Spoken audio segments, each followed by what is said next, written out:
The Duchess stole the crown jewels. Arrest her! Cecilia did not look at the pistol. She looked at Nathaniel's hand. His finger rested beside the trigger rather than upon it. He did not intend to shoot her, not yet. "Untie Rosamond," Cecilia said. "I cannot." "Then you are choosing your father." Nathaniel's face twisted. "He has men inside the palace and St. Orison's. If I disobey, they will kill Sebastian before the Queen reaches Blackmere." "How did they capture him?" Miss Dalloway intercepted his carriage with a forged royal summons. "He was taken beneath the chapel." Rosamond strained against her bindings. "Nathaniel helped me escape Westcott's men. He brought me here because he believed you could stop them. By pointing a pistol at me, he is terrified," Rosamond said. "So was I when Sebastian ordered my arrest. Fear explains betrayal. It does not erase it." Nathaniel lowered the weapon slightly. Cecilia approached the workbench. Among her stolen tools lay Rosamond's restored bridal coronet. A narrow gold clasp had been fitted beneath its silver frame, where it would rest against her scalp. The second weapon. "They intend to poison Rosamond as well," Cecilia said. Nathaniel shook his head. "My father promised she would live. Your father engraved his own initials inside a murder weapon to ensure you would be blamed. Why would he spare your bride?" She opened the clasp. Instead of a glass capsule, it contained a spring-loaded needle coated with a clear substance. Rosamond stared at it. "I was supposed to wear that tomorrow. After the Queen died, you would collapse beside her. Westcott would claim the Ashcombs poisoned you both." Nathaniel's pistol dropped to his side. Cecilia removed the needle and placed it inside a sealed vial. "How many men guard the tunnel?"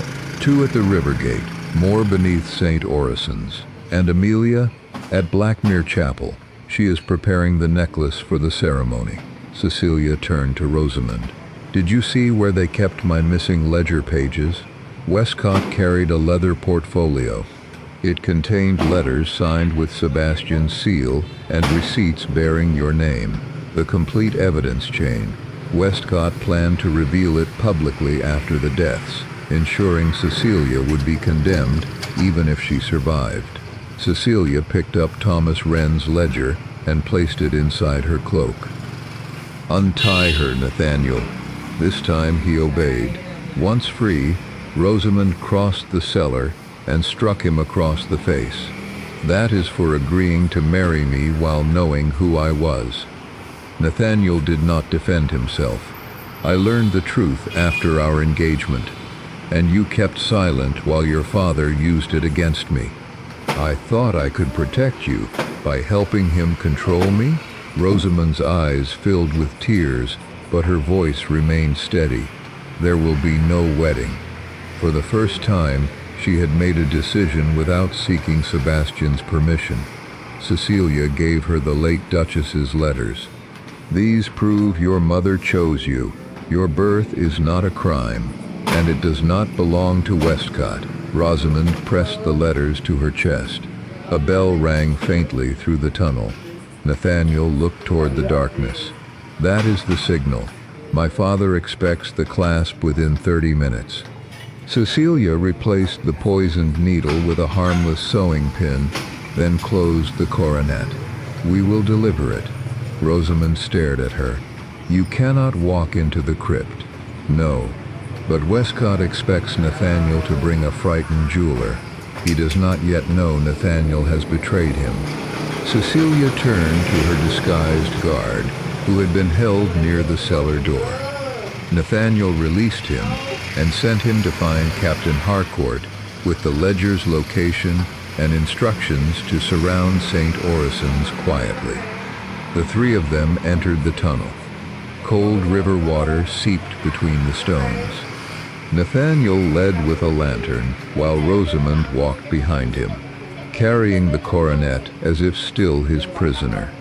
Cecilia kept one hand near the small blade hidden in her sleeve. Halfway beneath the river, They found Sebastian's broken pocket watch on the ground. Its hands had stopped at 8:17. Cecilia picked it up. 7 years earlier, she had engraved a line inside its cover. Truth survives the hand that closes over it. Sebastian had never removed it, even after affection between them had withered into ceremony. She placed the watch in her pocket and continued. The tunnel opened beneath St. Orison's crypt. Voices echoed beyond an iron gate. Cecilia recognized Amelia Dalloway first. "The Queen's procession has been delayed," Amelia said. "We must move the ceremony to 10. Then came the deeper voice of Marquis Westcott. "And the Duke, still alive. He has signed the confession." Cecilia looked through the bars. Sebastian was tied to a chair beneath the stone altar, blood running from his temple. A document lay on the table before him. Westcott lifted the paper and smiled. It was a confession stating that Cecilia had stolen the crown jewels on her husband's orders, and that Sebastian had helped her plan the Queen's murder. The crypt gate opened. Nathaniel stepped forward with Rosamond and Cecilia beside him. "I brought the jeweler," he announced. Westcott studied Cecilia's disguised face, then held out the bridal coronet. "Finish the clasp," he said. "After that, the Duchess will be executed, and you may choose whether her husband watches her die." Cecilia dropped beside the apprentice, Martha. The girl's eyelids fluttered. Blood darkened the hair above her left temple, but when Cecilia touched 2 fingers beneath her jaw, she found a pulse. "She is alive. Send for a physician." Captain Harcourt knelt on the other side. Before he could reach for the signet, Cecilia closed her chained hands around Martha's fist. "Do not remove anything until she wakes. That ring belongs to the Duke, which is precisely why its position matters." Sebastian entered behind them. His gaze moved from the ruined workshop to the blood on the floor, then settled upon his signet in Martha's hand. He instinctively reached toward the pocket where he normally carried it. "When did you last see your seal?" Cecilia asked. "This morning, before or after my workshop was searched." His silence supplied the answer. Captain Harcourt summoned 2 guards to carry Martha to the adjoining sitting room. Cecilia insisted that the injured girl remain under palace protection rather than Blackmere servants. Sebastian bristled at the implication, yet authorized it. As Martha was lifted, her fingers loosened. The signet rolled across the floor. Cecilia trapped it beneath her shoe before anyone could touch it. "Bring me a clean handkerchief." Sebastian stared at her. "You are still under arrest, and still more competent than every man who trampled through this room." Harcourt concealed a flicker of amusement and handed her a square of linen. Cecilia lifted the ring by its edge. A reddish substance filled the deepest grooves of the engraved crest. "Blood?" Sebastian asked. "No, jeweler's rouge." The polishing compound was common enough, but this shade was not. Cecilia mixed her own from iron oxide and oil, adjusting the texture for delicate gold work. Whoever had handled Sebastian's ring had pressed it into the compound kept beside her workbench. The container itself was gone. "The seal was used here," she said, "probably to stamp wax on forged orders." "You cannot determine that from a stain." "No, but I can determine that your ring was in my workshop before Martha was attacked." Cecilia glanced toward the broken royal seal on the door. The cut was smooth, made by a narrow, heated blade rather than torn by force. Someone had entered carefully, removed what mattered, then created the appearance of a frantic search. Her ledgers were missing, but the thieves had ignored an ivory miniature, loose pearls, and several ounces of silver. They had not come for valuables. They had come for records. Sebastian crouched beside the overturned work table. What was in the ledgers? Every royal commission from the past 5 years. materials, measurements, repairs, and the identity of anyone who requested a copy. His face tightened. Including the counterfeit necklace? If the request reached this workshop, it had not. Cecilia had learned of it indirectly from a Soho goldsmith who recognized Blackmere's seal and asked why a duke required an exact copy of royal property. Before she could investigate, the man had closed his shop and disappeared. She had told Sebastian. He had accused her of trying to disrupt Rosamond's engagement because she disapproved of Lord Vale's family. The memory burned more fiercely now. "Unlock my restraints," Cecilia said. "No, I need both hands to examine the necklace. You are accused of stealing it, and the person who framed me just attacked a young woman inside your house. Keep the guards at my shoulders if it comforts you, but choose quickly. We have until midnight." Captain Harcourt looked at Sebastian. "Her Grace is correct." Reluctantly, the Duke took the key from a guard. As he opened the iron cuffs, Cecilia saw the raw marks around her wrists. So did he. His thumb paused against the injured skin. Once, that touch would have meant tenderness. Now she pulled away before he could pretend it still did. Cecilia approached the cabinet where the counterfeit necklace had been placed. The lock remained intact. "Who brought it here?" she asked. "I did," Sebastian answered. "I carried it from the chapel myself, and the key, in my possession." She held out her hand. He surrendered it. The cabinet opened to reveal the velvet case exactly where he had left it. Cecilia carried the case to the only upright table and inspected the necklace through a magnifying lens, recovered beneath a fallen drawer. The central clasp was thicker than the original design. Using a fine needle found beneath the rug, she pressed a nearly invisible indentation along its edge. A hidden panel sprang open. Inside was a glass capsule no larger than a grain of rice. Captain Harcourt leaned closer. "Poison? Possibly, but the capsule is unbroken, and I will not test it here." Cecilia turned the clasp under the light. Along the inner wall were 3 engraved letters, H, W, and V. Sebastian recognized them. Westcott Vale, the family name of Rosamond's fiancé. Cecilia did not share his immediate certainty. The letters were too obvious, almost an invitation to accuse Lord Vale. Someone skilled enough to reproduce royal jewelry would not carelessly identify themselves inside the murder weapon. A weak cry sounded from the sitting room. Martha had awakened. Cecilia crossed the threshold and found the apprentice pale beneath the physician's hands. The girl reached for her. "Your Grace," she whispered. "I tried to stop him." "Who?" "The man wearing the Duke's coat." I could not see his face. Her eyes moved fearfully toward Sebastian. "He took the ledgers and gave me the ring. He said everyone would believe I stole it for you." "Did he say anything else?" Martha struggled to breathe. "He said the Duchess would hang before the Queen's body grew cold." The physician urged her to rest, but Martha clung tighter to Cecilia's sleeve. "There was a woman with him," she whispered. "She carried your tool case." "What did she look like?" "I never saw her face, but when she stepped over me, something fell from her pocket." Martha pointed weakly toward the fireplace. Cecilia searched the ashes and found a half-burned wedding invitation. Most of the writing had disappeared, but the guest's name remained visible. Lord Nathaniel Vale. On the reverse, written in Rosamond's hand, were 6 desperate words. "He knows what our mother concealed."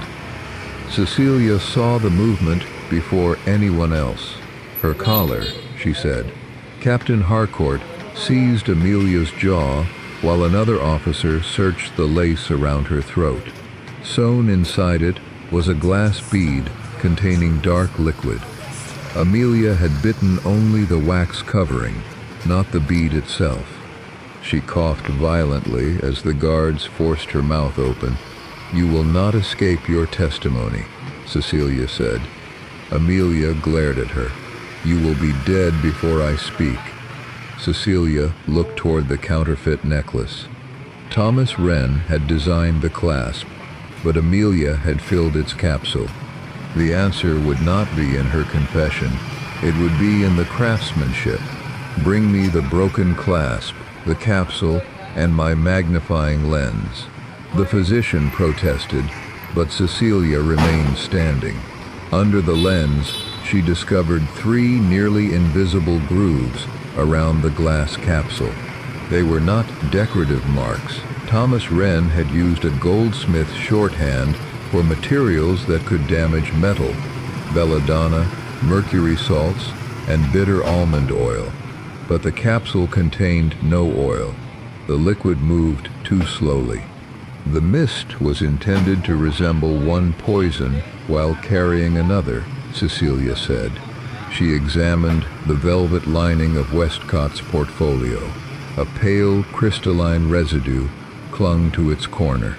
Amelia had transported the chemical there before filling the clasp.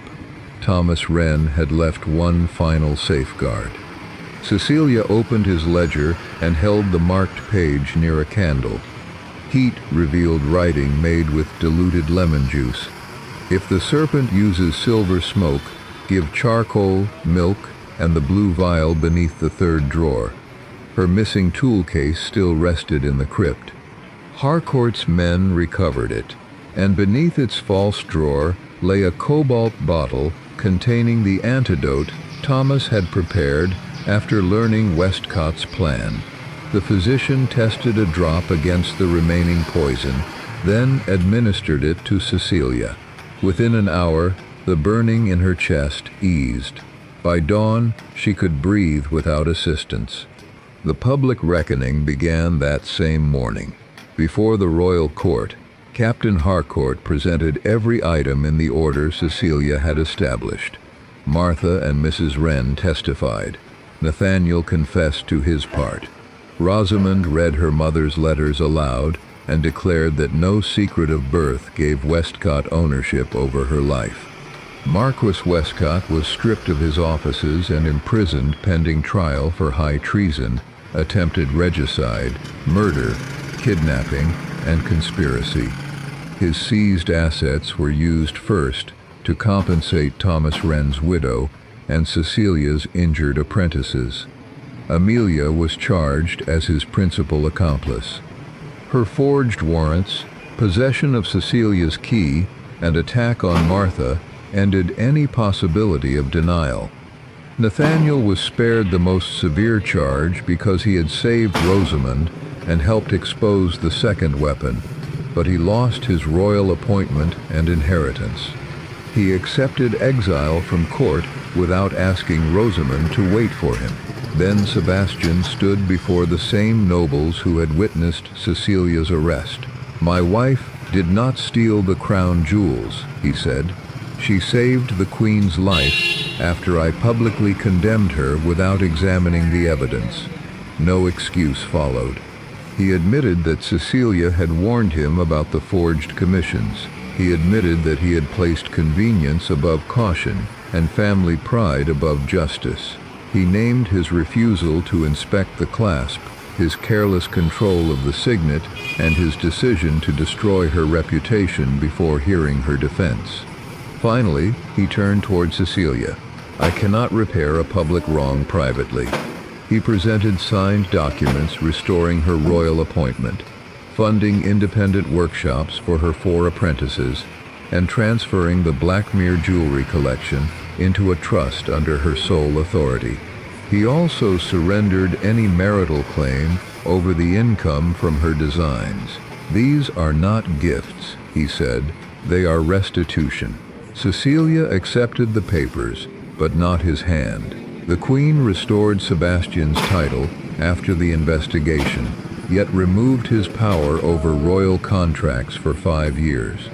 Blackmere's estate accounts would remain under Crown supervision, and every order bearing his seal required independent review. His consequence was not poverty or imprisonment. It was the loss of unquestioned authority, the very thing he had valued above listening to his wife. 3 months later, Cecilia reopened her workshop in London under her own name. Martha returned as her senior apprentice. Mrs. Wren was given a permanent home nearby, while Rosamond rejected society's attempts to treat her origins as shameful and began supporting orphaned girls who lacked legal protection. On the first morning of Cecilia's new life, Sebastian arrived alone. He carried no flowers and made no demand for forgiveness. He placed her wedding ring, the one she had left on Rosamond's table, beside the broken royal clasp. "I will not ask you to return," he said. "I only came to tell you that I understand why you left." Cecilia studied the man before her. His remorse was real, but remorse could not restore trust by itself. "I loved you once," she said. "Perhaps part of me still does. But love cannot live where truth must beg to be heard." He lowered his gaze. "What do you choose? Separation." Pain crossed his face, yet he nodded. "If time changes that choice," Cecilia continued, "it will be because your actions changed, not because your regret exhausted me. I understand." Sebastian left without touching her. Cecilia picked up the broken clasp. Months earlier, it had begun the destruction of her name. Now it would become the first lesson she taught every apprentice who entered her workshop. She placed it beneath the magnifying lens and opened the door to the waiting girls. "Come closer," she said. "Today, you will learn how to recognize a perfect forgery." Cecilia saw the movement before anyone else. "Her collar," she said. Captain Harcourt seized Amelia's jaw while another officer searched the lace around her throat. Sewn inside it was a glass bead containing dark liquid. Amelia had bitten only the wax covering, not the bead itself. She coughed violently as the guards forced her mouth open. "You will not escape your testimony," Cecilia said. Amelia glared at her. "You will be dead before I speak." Cecilia looked toward the counterfeit necklace. Thomas Wren had designed the clasp, but Amelia had filled its capsule. The answer would not be in her confession. It would be in the craftsmanship. "Bring me the broken clasp, the capsule, and my magnifying lens." The physician protested, but Cecilia remained standing. Under the lens, she discovered 3 nearly invisible grooves around the glass capsule. They were not decorative marks. Thomas Wren had used a goldsmith shorthand for materials that could damage metal: belladonna, mercury salts, and bitter almond oil. But the capsule contained no oil. The liquid moved too slowly. The mist was intended to resemble one poison while carrying another, Cecilia said. She examined the velvet lining of Westcott's portfolio. A pale, crystalline residue clung to its corner. Amelia had transported the chemical there before filling the clasp. Thomas Wren had left one final safeguard. Cecilia opened his ledger and held the marked page near a candle. Heat revealed writing made with diluted lemon juice. "If the serpent uses silver smoke, give charcoal, milk, and the blue vial beneath the 3rd drawer." Her missing tool case still rested in the crypt. Harcourt's men recovered it, and beneath its false drawer lay a cobalt bottle containing the antidote Thomas had prepared after learning Westcott's plan. The physician tested a drop against the remaining poison, then administered it to Cecilia. Within an hour, the burning in her chest eased. By dawn, she could breathe without assistance. The public reckoning began that same morning. Before the royal court, Captain Harcourt presented every item in the order Cecilia had established. Martha and Mrs. Wren testified. Nathaniel confessed to his part. Rosamond read her mother's letters aloud and declared that no secret of birth gave Westcott ownership over her life. Marquis Westcott was stripped of his offices and imprisoned pending trial for high treason, attempted regicide, murder, kidnapping, and conspiracy. His seized assets were used first to compensate Thomas Wren's widow and Cecilia's injured apprentices. Amelia was charged as his principal accomplice. Her forged warrants, possession of Cecilia's key, and attack on Martha ended any possibility of denial. Nathaniel was spared the most severe charge because he had saved Rosamond and helped expose the second weapon, but he lost his royal appointment and inheritance. He accepted exile from court without asking Rosamond to wait for him. Then Sebastian stood before the same nobles who had witnessed Cecilia's arrest. "My wife did not steal the crown jewels," he said. "She saved the queen's life after I publicly condemned her without examining the evidence." No excuse followed. He admitted that Cecilia had warned him about the forged commissions. He admitted that he had placed convenience above caution and family pride above justice. He named his refusal to inspect the clasp, his careless control of the signet, and his decision to destroy her reputation before hearing her defense. Finally, he turned toward Cecilia. "I cannot repair a public wrong privately." He presented signed documents restoring her royal appointment, funding independent workshops for her 4 apprentices, and transferring the Blackmere jewelry collection into a trust under her sole authority. He also surrendered any marital claim over the income from her designs. "These are not gifts," he said, "they are restitution." Cecilia accepted the papers, but not his hand. The Queen restored Sebastian's title after the investigation, yet removed his power over royal contracts for 5 years.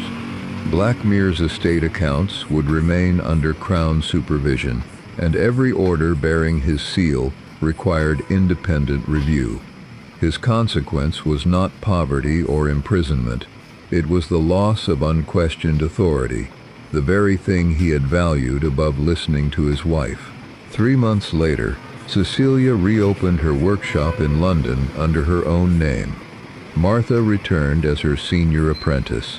Mrs. Wren was given a permanent home nearby, while Rosamond rejected society's attempts to treat her origins as shameful and began supporting orphaned girls who lacked legal protection.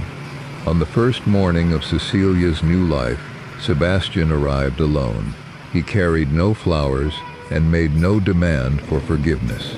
He placed her wedding ring, the one she had left on Rosamond's table, beside the broken royal clasp. "I will not ask you to return," he said. "I only came to tell you that I understand why you left." Cecilia studied the man before her. His remorse was real, but remorse could not restore trust by itself. "I loved you once," she said.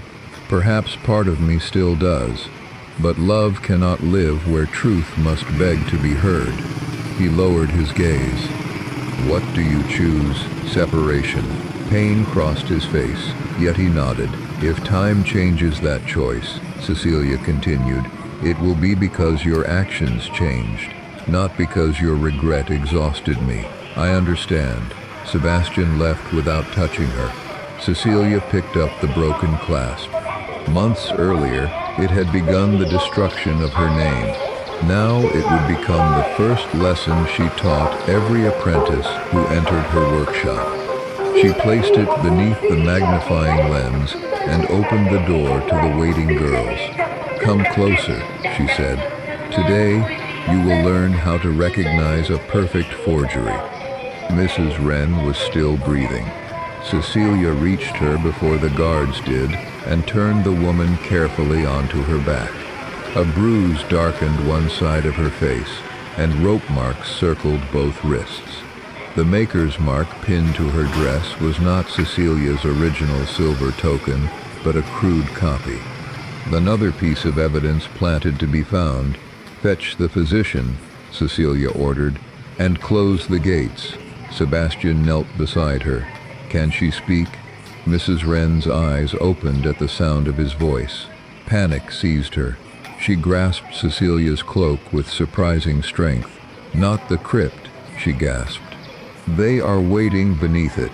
"Who?" Cecilia asked. "The man your husband trusted." Sebastian leaned closer. "Vale?" Mrs. Wren shook her head, but pain distorted the movement. "Vale is weak. He agreed to the marriage for money, but he did not design this." "Where is Rosamond?" "Taken through the old mortuary passage. The wedding must happen. They need the queen inside the chapel." Her breathing broke into a violent cough. Blood touched her lips. Cecilia lowered her voice. "Who made the necklace?" Mrs. Wren stared at her, shame filling her face. "My husband." The vanished Soho jeweler. 22 years earlier, Thomas Wren had surrendered his newborn daughter to the grieving Duchess of Blackmere after his wife died in childbirth. The late Duchess promised that Rosamond would be raised safely and that the Wrens would receive enough money to begin again. But years later, the payments stopped. "My husband did not want Rosamond returned," Mrs. Wren whispered. "He only wanted what was promised." Lord Westcott found the old letters and offered him money to copy the jewels. "The Marquis of Westcott," Cecilia said. "Nathaniel's father." Mrs. Wren nodded. The initials engraved inside the clasp, H.W.V., did not identify the Vale family. They meant Henry Westcott's vengeance. The Marquis had deliberately created evidence pointing toward his own son, ensuring Nathaniel would carry the blame if the plot failed. "Why target the Queen?" Sebastian asked. "Westcott blames the crown for his family's ruin. His estates are mortgaged, and Parliament will investigate his foreign debts next week. The Queen's death during his son's marriage to your sister would destroy Blackmere too." Cecilia understood the full cruelty of it. Westcott planned to murder the Queen, expose Rosamond's birth, and leave the counterfeit necklace tied to Cecilia. The Ashcombes would appear to have conspired together, the false sister, the traitorous Duchess, and the Duke, whose seal authorized everything. Sebastian had made the scheme easier. By refusing to investigate his missing signet, silencing Cecilia's warnings, and publicly accusing her, he had already given Westcott the conclusion he needed society to believe. Mrs. Wren's grip tightened. Thomas tried to withdraw. Westcott killed him and kept the ledgers. "I entered this house to protect Rosamond, but they watched every letter I wrote." "Who is the woman working with him?" Cecilia asked. Mrs. Wren looked toward the house. "Miss Dalloway." Cecilia recognized the name immediately. Amelia Dalloway had been Sebastian's private secretary for 4 years. She managed his correspondence, controlled access to his seal, and delivered the report claiming the necklace had been found inside Cecilia's workshop. Sebastian went rigid. "She brought me the evidence," he said. "She created it," Cecilia replied. A guard hurried from the gatehouse. "Your Grace, Miss Dalloway cannot be found." "Her room has been emptied." Sebastian closed his eyes briefly. The humiliation was beginning to replace his certainty. He had defended Amelia's competence whenever Cecilia questioned unusual orders bearing the ducal seal.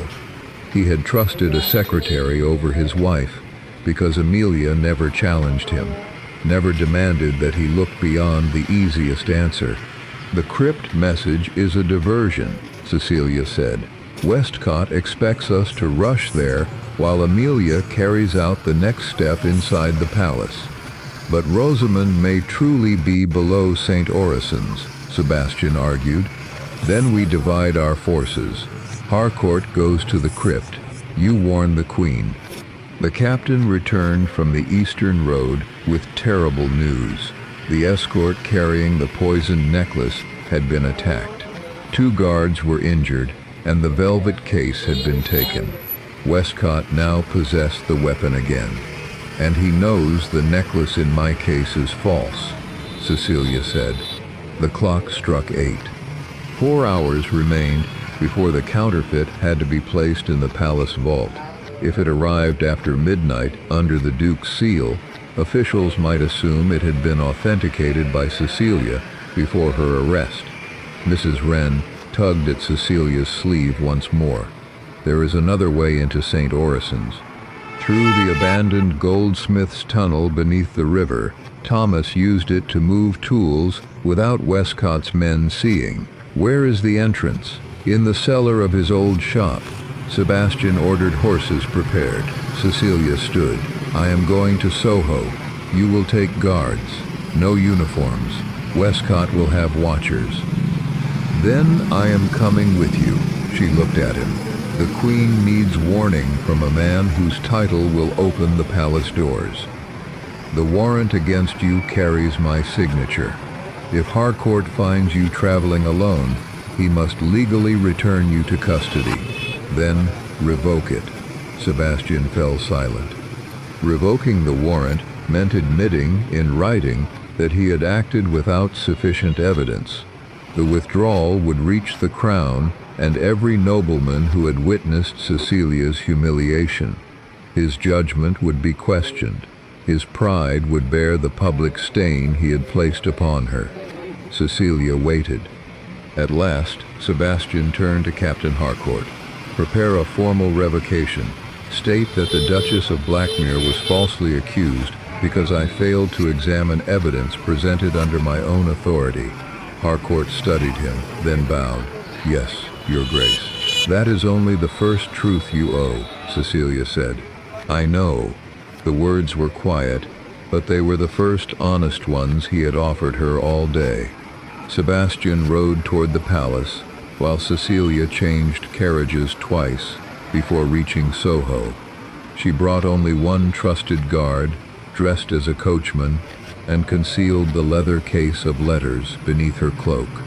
Thomas Wren's shop stood abandoned behind boarded windows. The rear door had already been forced. Inside, the shelves were bare, but fresh candle wax marked the floor.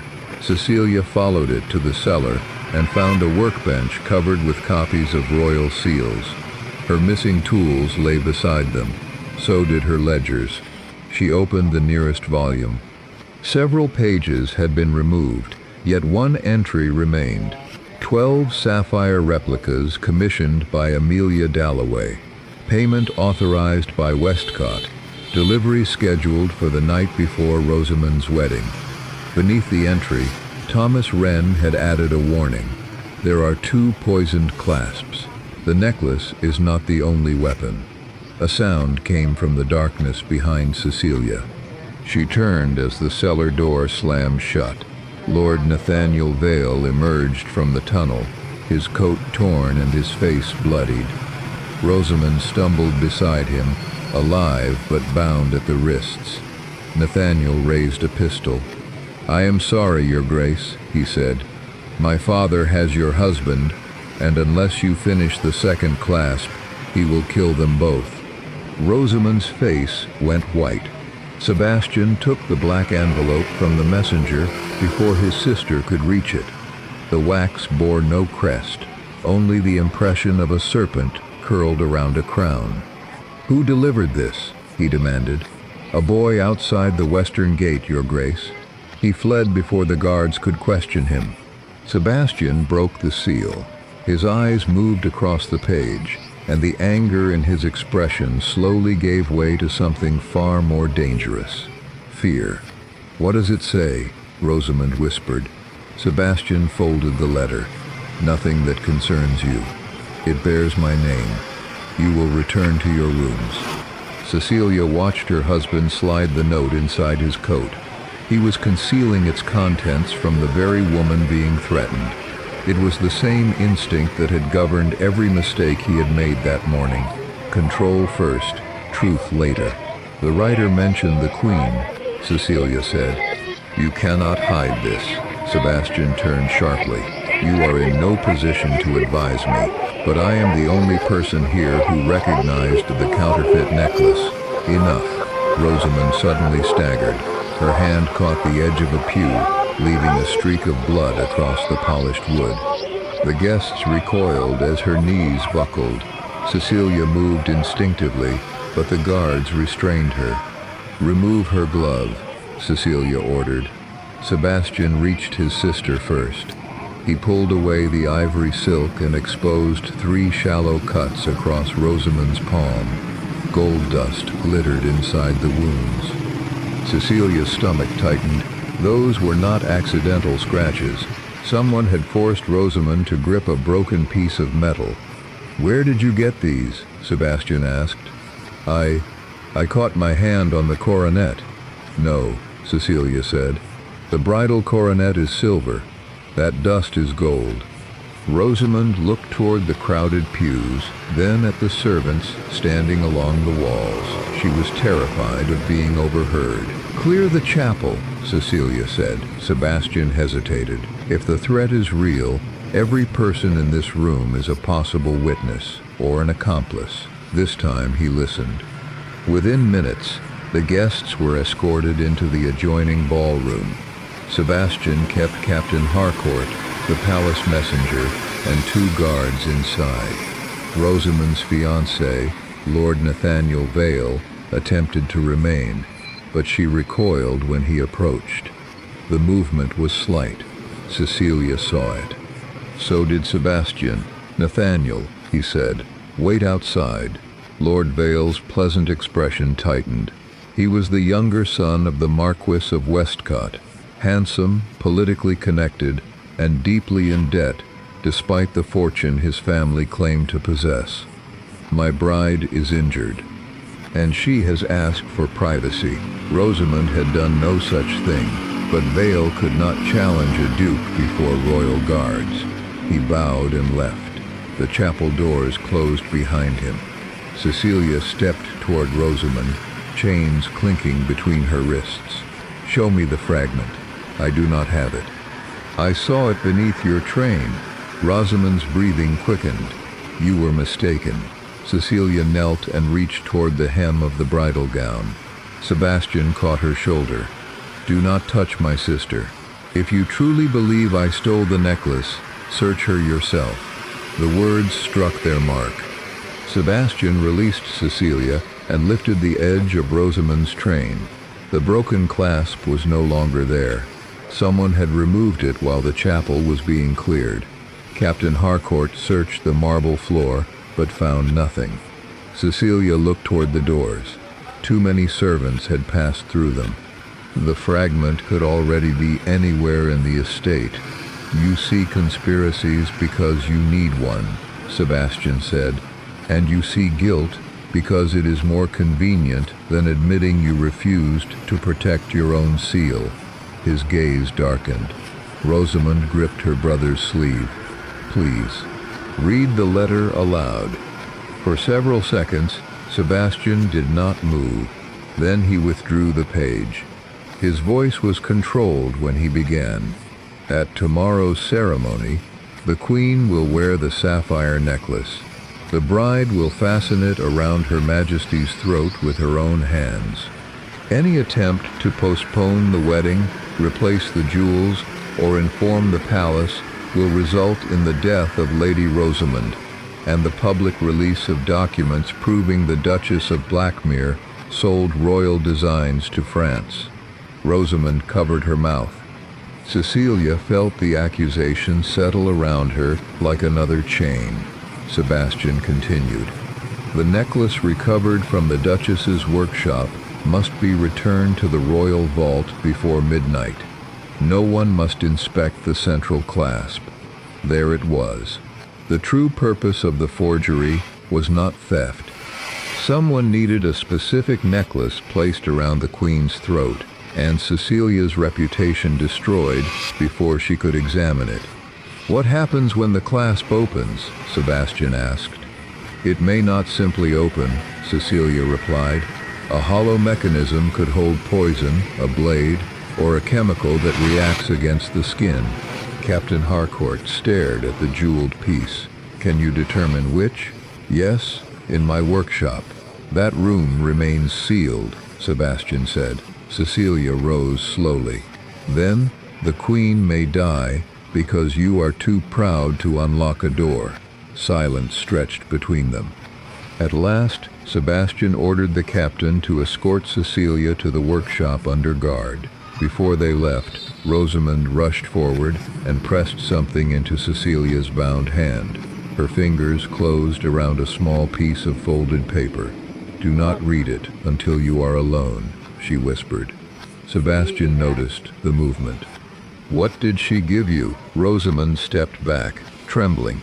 Cecilia opened her empty left hand. Nothing. It was the first lie she had ever told her husband. An hour later, the guards brought Cecilia to the eastern wing. The door of her workshop stood open, its royal seal cut cleanly in half. Inside, every cabinet had been emptied. Her tools were gone. Her ledgers had vanished. Even the work table had been overturned. On the floor lay one of her young apprentices, motionless beside a pool of blood. Clutched in the girl's hand was Sebastian's missing ducal signet. Sebastian Ashcombe, Duke of Blackmere, spoke without looking at his wife.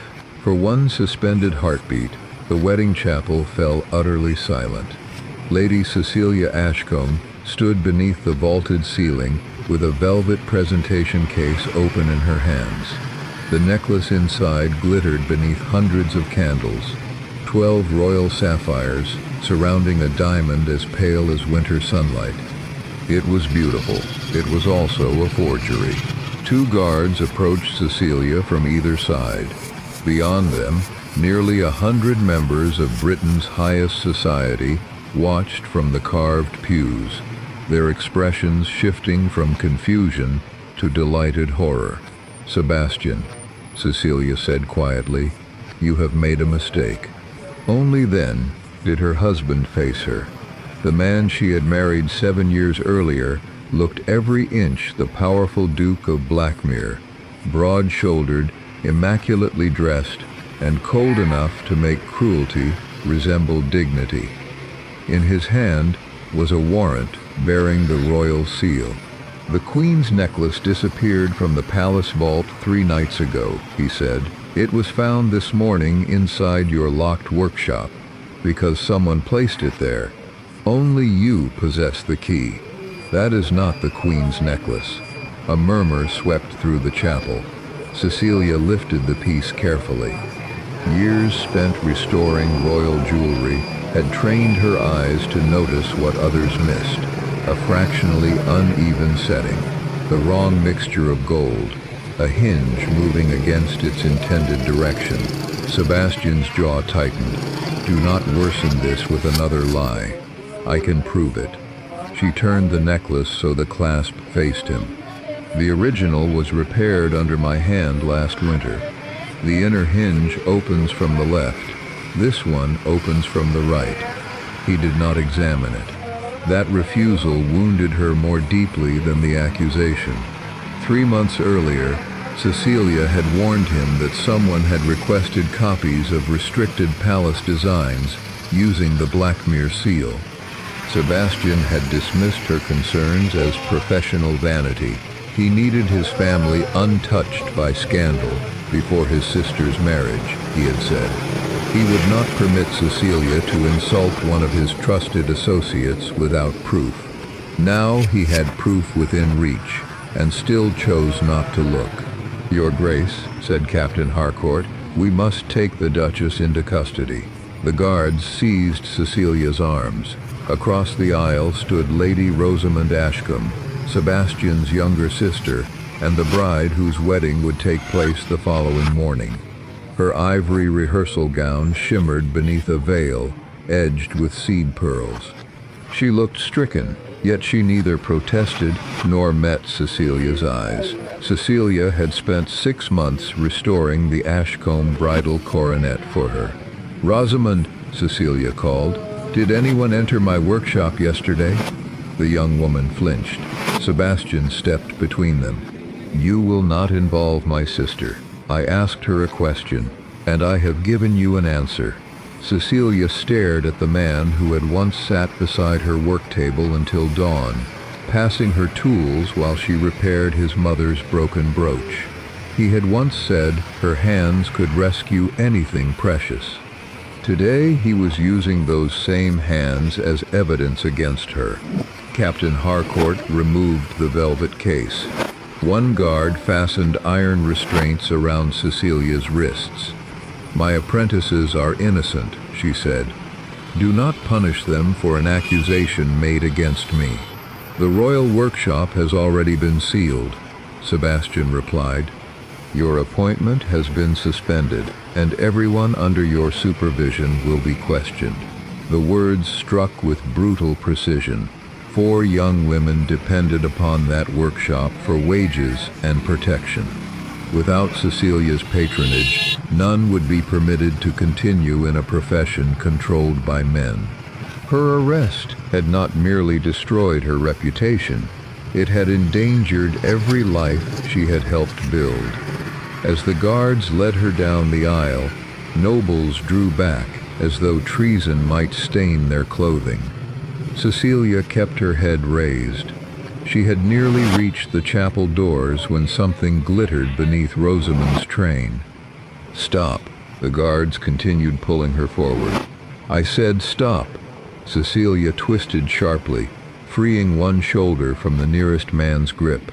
The movement dragged the chain across her skin, but it allowed her one clear look at the chapel floor. A tiny fragment of gold lay against the white marble. It was curved, delicate, and broken along a narrow soldered seam. Cecilia's breath caught. She knew that workmanship. She had made it herself 3 months earlier, but not for the royal necklace. The fragment belonged to an experimental clasp she had created for a precise replica commissioned through an anonymous London jeweler. The order had carried Sebastian's ducal seal. Cecilia looked at her husband. "Who has been using your signet?" A flicker of surprise appeared in his eyes before suspicion smothered it. "No one uses it without my authority." "Then you authorized a copy of the Queen's necklace." The whispers grew louder. Sebastian's expression hardened. "Remove her." Rosamond shifted backward, and the hem of her gown swept over the broken fragment. As it did, Cecilia noticed something else, a dark red stain spreading slowly beneath the bride's right glove. Blood. Rosamond finally raised her eyes. The terror within them was so raw that Cecilia understood at once. Sebastian's sister knew more than she dared reveal. Then Rosamond's lips moved without sound. "Help me." Before Cecilia could respond, the great chapel doors opened. A palace messenger entered, breathless and pale, clutching a sealed black envelope. He bowed before Sebastian. "Your Grace, this was delivered for Lady Rosamond. The man who brought it said the bride must open it before sunset, or the Queen will not survive tomorrow's wedding." Sebastian read the 6 words twice. What did our mother conceal? Cecilia folded the invitation and placed it beyond the blood-stained edge of the rug. "Ask Rosamond. She will tell me." "Will she? This morning she begged me for help while standing 3 feet from you." The truth landed hard. Sebastian turned toward the door, but Cecilia blocked him. "If you confront her angrily, she will deny everything. Whoever threatened her has convinced her that silence is the only way to protect your family. My sister trusts me. She fears disappointing you more than she trusts you." His expression sharpened. "You claim to understand her better than I do?" "I listened when she spoke." Sebastian's eyes dropped briefly to the raw bruises around Cecilia's wrists. For the first time, certainty seemed to abandon him. Captain Harcourt entered with news that Lord Vale had left the estate. His carriage remained in the courtyard, but a groom had seen him riding toward the western woods. "Seal the gates," Sebastian ordered. He may be innocent, Cecilia warned. That invitation was left where we would find it. The initials inside the clasp also point directly to his family. Someone is building an obvious trail, or Vale has grown careless. Careless men do not reproduce royal jewelry. Cecilia opened the tiny note Rosamond had pressed into her hand. The writing was uneven, as though composed in darkness. The blue room, behind Mother's portrait. Do not let Sebastian see it until you understand. Her husband watched her face. What does it say? Cecilia closed her fingers around the message. Rosamond asked me to find something. She is my sister, and I am your wife. That did not prevent you from condemning me without examining the evidence. Sebastian went still. Captain, Cecilia said, Martha and the necklace must be taken to the palace under separate guards. No Blackmere servant should know which route they use. Harcourt looked to the Duke. Sebastian gave a reluctant nod. Do it. Cecilia headed toward the main house. You remain under guard, Sebastian said. Then follow me. The blue room had belonged to the late Dowager Duchess. It had remained locked since her death 5 years earlier. Rosamond possessed the only known key, but Cecilia remembered something others had forgotten.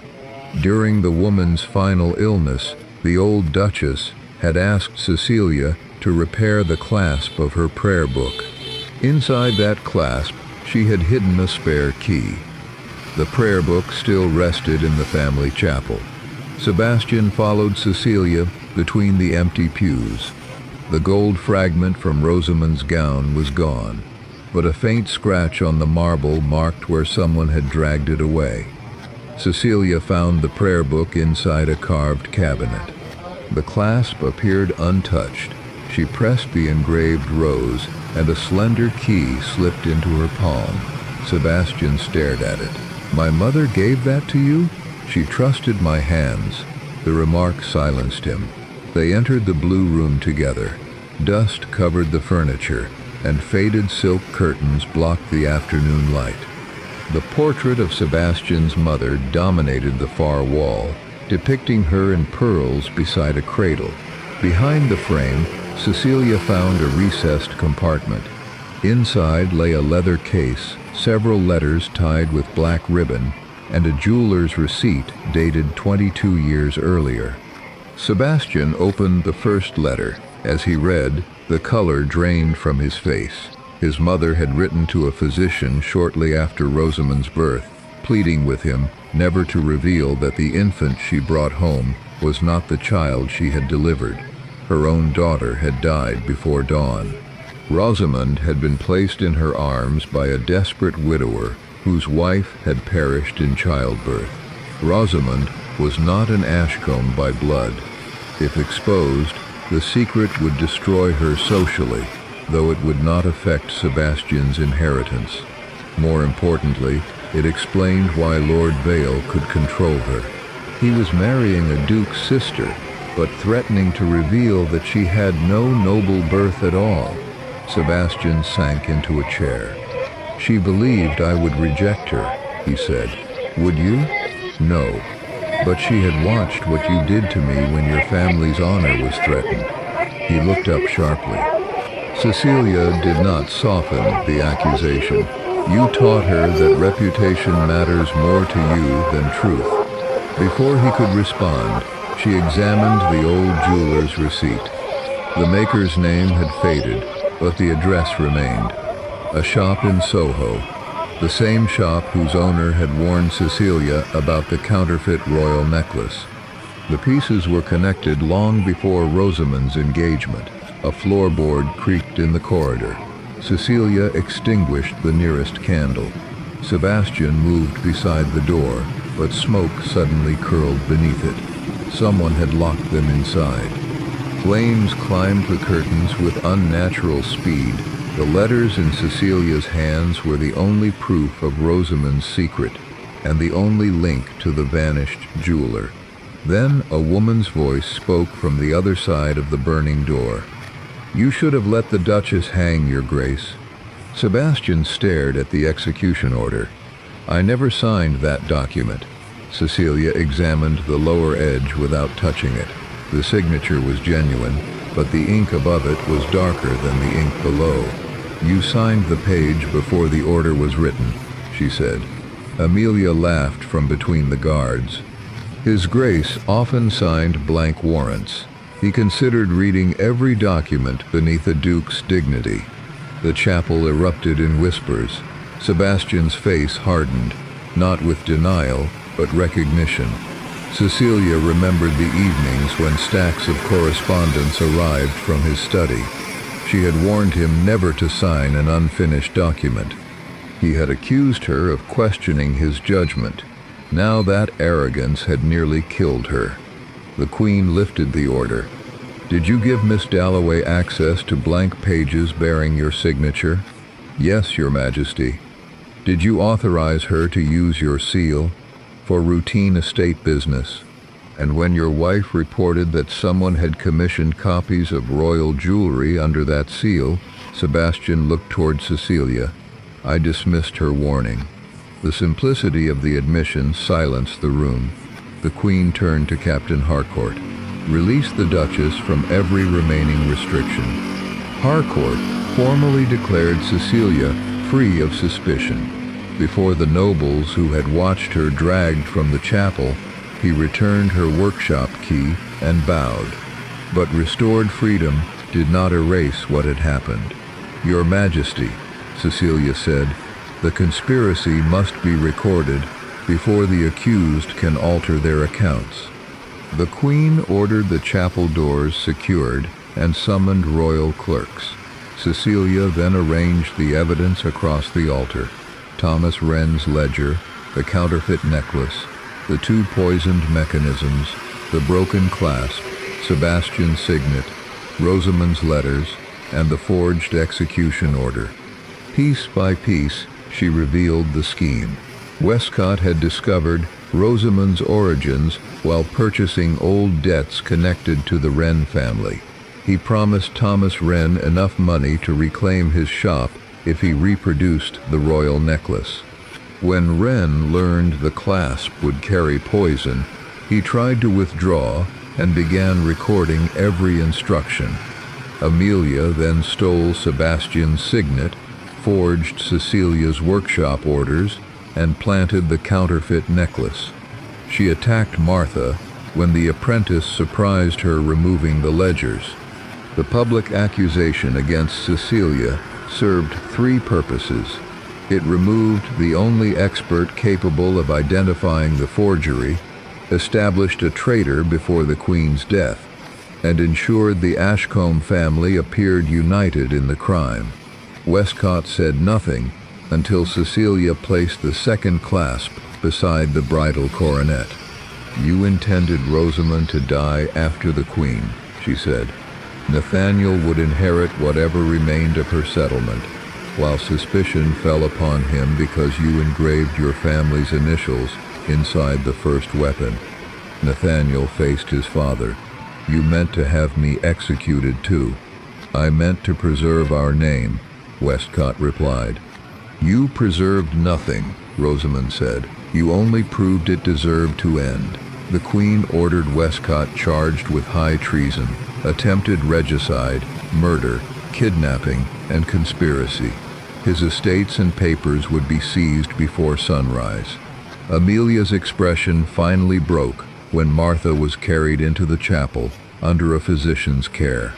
Though pale and bandaged, the apprentice identified her as the woman who had entered Cecilia's workshop carrying the Duke's tool case. Mrs. Wren's written statement arrived moments later. Amelia had nowhere left to hide. Nathaniel surrendered his pistol and confessed to assisting his father after discovering the truth about Rosamond. He also admitted that he had delivered 2 forged messages and helped detain Cecilia's guard. The Queen ordered him held for judgment, though his effort to save Rosamond and expose the second weapon would be considered. Rosamond removed the engagement bracelet from her wrist and placed it before him. "I may forgive the frightened man one day," she said, "but I will never marry the man who made fear my prison." Nathaniel bowed his head. Then the queen faced Sebastian. "Your wife has exposed the criminals. Now we must consider the man whose authority enabled them." Sebastian stepped before the altar. He did not ask Cecilia to defend him. "I signed blank warrants. I surrendered my seal without supervision. I ignored repeated warnings because they inconvenienced me. When evidence appeared against my wife, I refused to inspect it and accused her publicly to protect my family's reputation." His voice remained steady, though humiliation burned across his face. "I could have stopped this conspiracy months ago. I chose pride instead." The nobles who had whispered against Cecilia now watched him condemn himself. Sebastian removed the ducal signet from the evidence table and placed it before the queen. "Until the crown determines whether I am fit to exercise my authority, I relinquish control of the Blackmere estates." The queen accepted the ring. "Who will administer them?" Sebastian looked at Cecilia, but did not speak for her. Cecilia stepped forward. "My marriage settlement grants me independent control of my dowry estate. I ask only that the crown protect my workshop, my apprentices, and my right to live separately while this matter is judged." "Granted," the queen said. Sebastian closed his eyes briefly. He had lost the authority he valued, the unquestioned respect of his peers, and the right to expect his wife to remain beside him. Cecilia felt no triumph, only space to breathe. A royal physician approached to examine the chemical burn on her hand. As he unwrapped it, his expression changed. "This substance is not confined to the skin," he said. Her Grace inhaled it. Sebastian moved toward her, but stopped when Cecilia raised her uninjured hand. The physician looked at the queen. "Without the formula used in the clasp, I cannot prepare an antidote. The Duchess may have only hours." From across the chapel, Amelia smiled. Then she bit down on something hidden between her teeth. The woman's footsteps retreated down the corridor. Sebastian threw his shoulder against the door. It did not move. Flames raced up the silk curtains and spread across the ceiling. "The window," Cecilia said. He tore down one burning curtain with his coat, revealing a narrow window 3 stories above the courtyard. Too high to jump. Smoke thickened around them. Cecilia wrapped the letters inside the leather case, then crossed to the portrait. The wall behind it felt colder than the rest of the room. "This chamber once connected to the nursery," she said. Old houses often concealed passages for servants. She examined the wooden paneling until she found a small brass rose matching the clasp on the prayer book. Pressing it released a hidden door. A narrow passage opened into darkness. Sebastian pushed Cecilia inside first and followed, closing the panel against the flames. They descended a steep staircase as smoke slipped through the cracks behind them. At the bottom, Sebastian stumbled. Cecilia caught his arm and felt blood beneath his torn sleeve. "You are injured." "It is nothing. That phrase is not a treatment." She ripped a strip from her underskirt and tied it around the burn on his forearm. He watched her hands work with the same concentration they once used to repair precious objects. "Why are you helping me?" he asked. "Because leaving you to die would make me resemble you." He flinched. Cecilia released his arm. "You were given several chances to examine the evidence. You refused every one. I believed the guards. You believed the version that protected your pride. I was trying to protect Rosamond. You publicly destroyed your wife to preserve your family's wedding." Sebastian had no answer. The passage ended behind a cabinet in the old nursery. When they emerged, Captain Harcourt and several servants were running toward the smoke. "Find Rosamond," Sebastian ordered, "and arrest Lord Vale if he returns." Cecilia caught the captain's sleeve. Also detain every woman who entered the chapel after my arrest. One of them carried my tool case. A maid hurried toward them. Your Grace, Lady Rosamond is gone. Sebastian's face hardened. Gone where? Her wedding gown was found in her room. The window was open, and there was blood on the sill. They rushed upstairs. Rosamond's chamber showed no sign of a struggle. Her gown lay across the bed, neatly arranged. The window overlooked the stable yard, but the ground below was undisturbed. Cecilia studied the blood on the sill. It was too dark and too thick. Animal blood, she said. She wanted us to think she was taken through the window. Sebastian searched the room. Why would she flee? Because the letter threatened her life if anyone investigated. Inside the bridal gown, Cecilia found a pocket cut open from within. The broken gold clasp had been hidden there. Rosamond had given it to someone, or someone had taken it before she disappeared. A guard entered, carrying another message. It had been discovered beneath the saddle of Lord Vale's abandoned horse. Sebastian opened it. Bring the counterfeit necklace to St. Orison's crypt before 10. Come alone, or Rosamond's true name will be announced before the Queen arrives. Cecilia checked the clock. They had less than 2 hours. It is a trap, Harcourt said. Yes, Cecilia replied, but not for Sebastian. She pointed to a faint red mark beneath the final line. It was jeweler's rouge, arranged in the shape of a half-open clasp. The message is meant for me. Sebastian shook his head. You are not going. You arrested me this morning. You no longer possess the right to command my safety. I will not allow you to walk into a crypt carrying a murder weapon. Then remain here and lose your sister. His expression tightened with helpless anger. Cecilia removed her wedding ring and placed it on Rosamond's dressing table. Sebastian stared at it. What are you doing? The kidnappers know I was arrested. They will expect guards to track the Duchess of Blackmere. They may not watch for an ordinary widow traveling alone. That ring does not create our marriage. No, neither did your loyalty. She changed into a maid's dark cloak and concealed a harmless replica clasp inside the velvet case. The poisoned necklace had already been sent toward the palace with Harcourt's men. Before leaving, Cecilia opened one of the late Duchess's letters. A name appeared repeatedly beside the Soho jeweler's address. Margaret Wren, the midwife who had exchanged the infants 22 years earlier. Cecilia knew that name. Mrs. Wren had entered Blackmere House 6 months ago as Rosamond's new companion, the only woman Sebastian had allowed into the family without investigation because Lord Vale had recommended her. From the courtyard came the thunder of carriage wheels. A black coach smashed through the western gate.